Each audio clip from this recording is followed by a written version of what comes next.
আমার কাছে আসলে ওইভাবে ফিল্মের অফার আসে না। আমি নাটকে এত বেশি কন্টিনিউ হয়ে গেছি, আবার ফিল্মের অনেকের এমন একটা ধারণাও থাকে যে যারা নাটকে বেশি দেখা যায় বা সবসময় রেগুলার ফেস, তাদেরকে আবার হয়তো মুভিতে পছন্দ করে না দর্শক, বা ওইভাবে দেখতে চায় না, ওই ধরনের অনেক ধরনের কথাবার্তা অনেকে অনেক কিছু মনে করে।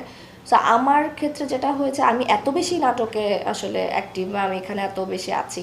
সো আমার কাছে ওই ফিল্মের অফারটা অত বেশি আসে না। হ্যাঁ, ওটিটি দুই একটা আসে, বাট সেটা হয় যে হয়তো আমার ক্যারেক্টার পছন্দ হচ্ছে না, বা ক্যারেক্টারের ইম্পর্টেন্স আমার হয়তো ভালো লাগছে না, ওই জন্য আমার ওইভাবে করা হয় না। কিন্তু ফিল্মের কথা যদি আমি বলি, তাহলে ফিল্মের ওই অফার বা ওই রকম আসলে আমি যদি দেখে থাকি যে আম, আমাদের কিন্তু কমার্শিয়াল মুভিটাই বেসিক্যালি বেশি হয়। তো এই কমার্শিয়াল মুভির নায়িকাগুলো কিন্তু আসলে আমরা যেমন মিডিয়া থেকে বা নাটক থেকে আসছে, ওইটা কিন্তু খুব কম দেখা যায়। মানে সাবিলা নূর আলহামদুলিল্লাহ মাশাল্লাহ খুব ভালো করেছে বা করেছে, কিন্তু